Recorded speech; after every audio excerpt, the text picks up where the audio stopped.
ব্লগে তোমাদের সকলকে স্বাগত জানাই। পুরীতে এসেছি আর ব্লগটা সমুদ্র দিয়ে স্টার্ট হবে না, এটা কি হতে পারে বলো? সকাল সকাল চলে এসেছি সমুদ্রের ধারে। সকলকে বললাম, কেউ আমার সাথে আসতে রাজি হলো না। আর হোটেলের সামনেই সমুদ্র দেখে আমি একাই একটু রেডি হয়ে চলে এসেছি। কি যে ভালো লাগছে কি বলবো। এখানে এসে সকালের প্রথম চায়ে চুমুক দিলাম। চেয়ারে বসে বসে সমুদ্রের জলে পা ভেজাতে ভেজাতে এক কাপ চা। কি অপূর্ব না লাগবে বলো। হঠাৎ করে না জলটা হাঁটুর ওপর চলে এসেছিল, সেই ভিডিওটা আর করা হয়নি। এতটা ভয় পেয়ে গেছিলাম আরও তখন ভিডিওটা করা হয়নি। হঠাৎই কিছুক্ষণ বসে থাকতে থাকতে দেখি রাস্তা দিয়ে মিষ্টিওয়ালা যাচ্ছে। তাই কাকুকে বললাম, তোমার এখানে কি কি মিষ্টি আছে দেখি। দেখলাম বহু রকমের মিষ্টি। পুরীর মিষ্টি তো ভীষণই বিখ্যাত, মিষ্টির দোকানে যাওয়া হবে কি হবে না, তাই কাকুর কাছেই দুরকম মিষ্টি নিলাম। এটা ছিল ছানা পোড়া। ছানা পোড়াটা খেতে আমার জাস্ট অসাধারণ লেগেছে। আর তার সাথে আরেকটা মিষ্টি নিয়েছিলাম, এর নামটা কি আমি একদমই ভুলে গেছি সত্যি বলতে। এই মিষ্টিটাও ভালোই ছিল, কিন্তু আমার ছানা পোড়ার স্বাদটা বেশি ভালো লেগেছিল। মিষ্টি খেতে খেতে চেয়ারে বসে 2 ঘন্টা যে কিভাবে কেটে গেল একা একা আমি নিজেই জানি না। তারপরে বাড়ি এসে একটু রেডি হয়ে বেরিয়ে পড়লাম। আজকের প্ল্যান অনেকটা অন্যরকম। প্রথমে ব্রেকফাস্ট করার জন্য এলাম, দেখো সকলে রেডি হয়ে বসে গেছে। আজকে কিন্তু সিনিয়র সিটিজেন আর জুনিয়র সিটিজেন দুজন আলাদা আলাদাভাবে ঘুরতে যাবে। মানে আমরা যাচ্ছি কোণারক, সূর্য মন্দির, চন্দ্রভাগা বিচ থেকে যত সাইট সিন আছে সেগুলো, আর বড়রা যাচ্ছে জগন্নাথের মাসির বাড়ি, পিসির বাড়ি, সেগুলোর দর্শনে। আর বড়দের সুপারভাইজার হিসেবে যাচ্ছে আমার বাবাই। আজকে ব্রেকফাস্টে ছিল গরম গরম আলুর পরোটা। আলুর পরোটাটা না জাস্ট অসাধারণ ছিল। সুদীপার রান্নাঘরে এসেছিলাম। ব্রেকফাস্ট আমরা এখান থেকেই করেছি প্রত্যেক দিন। ডে 1 ঘুরতে।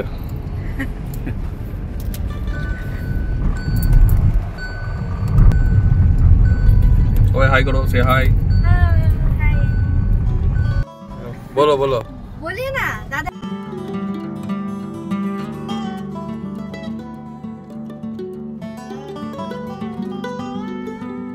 এসেছি আমরা একটা স্ট্যান্ডার্ড মিউজিয়ামে। এটা আমাদের ফার্স্ট সাইট সিন আর কি। তো চলো ভেতরে যাই। টিকিট কাটা হয়ে গেছে, 30 রুপিস টিকিট। সত্যি বলতে প্রথমে স্ট্যান্ডার্ড মিউজিয়াম শুনে আমার একদমই ইচ্ছে ছিল না যাওয়ার। তারপরে যখন ভেতরে ঢুকলাম আমি জাস্ট অবাক হয়ে গেছি দেখে। এত সুন্দর স্যান্ড আর্টও হতে পারে। নিজের কল্পনাগুলোকে এত সুন্দরভাবে যে রূপ দিতে পেরেছে, সত্যি সেটা দেখে আশ্চর্য হওয়ার মতো। দেখো কিং কং এরও বানিয়েছে, স্পাইডারম্যান ছিল, এছাড়াও যেন ছিল অ্যাভেঞ্জার, যেটা আমার ভিডিও বানানো হয়নি। দেখতেই পেলে ছিল অ্যানাকন্ডা, সঙ্গে গণেশের মূর্তি, দুর্গা মূর্তি, তাজমহল, তার সাথে ছিল গান্ধীজি। আর এই যে এত সুন্দরভাবে যে এই আর্টগুলো বানিয়েছে তাকে দেখতে তোমাদের নিশ্চয়ই ইচ্ছে করছে। এই যে ইনি, নাম সুদাম প্রধান। স্ট্যান্ডার্ড মিউজিয়াম থেকে বেরিয়েই আমরা গেছিলাম চন্দ্রভাগা বিচে। এসেছি চন্দ্রভাগা বিচ। দারুণ সুন্দর হাওয়া দিচ্ছে। এই যে এদিকে হচ্ছে বিচ। এখন আমরা নামছি। অসাধারণ বিচ, অসাধারণ। মা বাবাদের নিয়ে আসিনি কারণ সাইট সিনে ওরা পারবে না, প্রচন্ড রোদ গরমে ওদের কষ্ট হবে, তাই জন্য। আর এই যে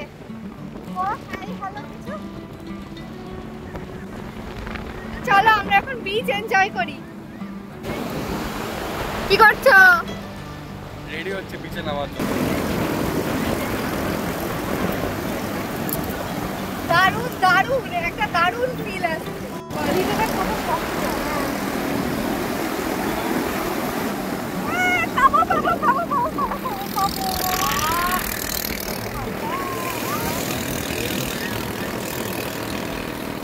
এই বিচের জলগুলো একদম ক্রিস্টাল ক্লিয়ার, এত ভালো লাগছে, পরিষ্কার বিচ। এই কাজ বালি ছিটাবে।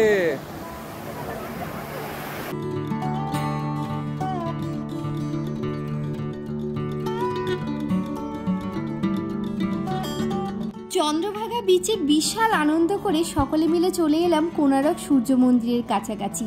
এখানে আসার পরে বুঝতে পারলাম রোদের তীব্রতা ঠিক কতটা। প্রচণ্ড কষ্ট হতে শুরু করেছিল। সকলে মিলে কিনে নিলাম একটা করে টুপি।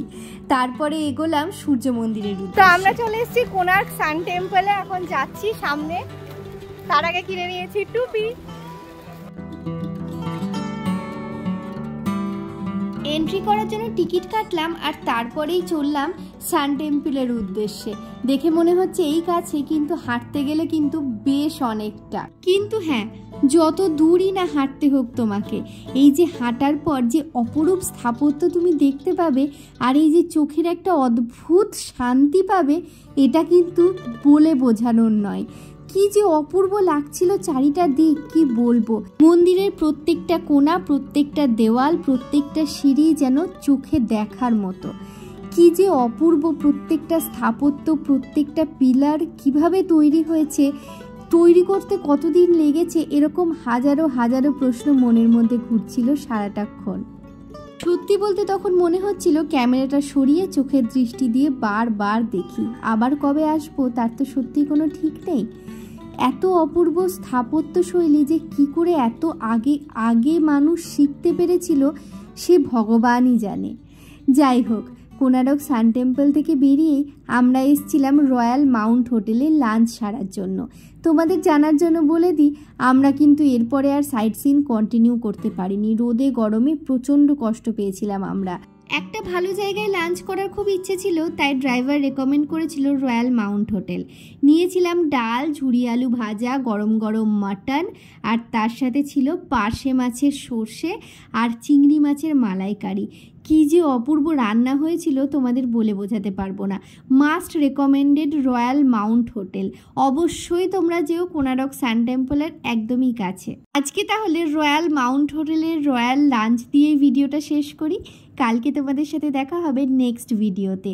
মানে এই যে সাইট সিন থেকে ফিরে বিকেলে আমরা কি করলাম তার ভিডিও নিয়ে আসছি খুব তাড়াতাড়ি, মানে কালকে। ততক্ষণের জন্য টাটা।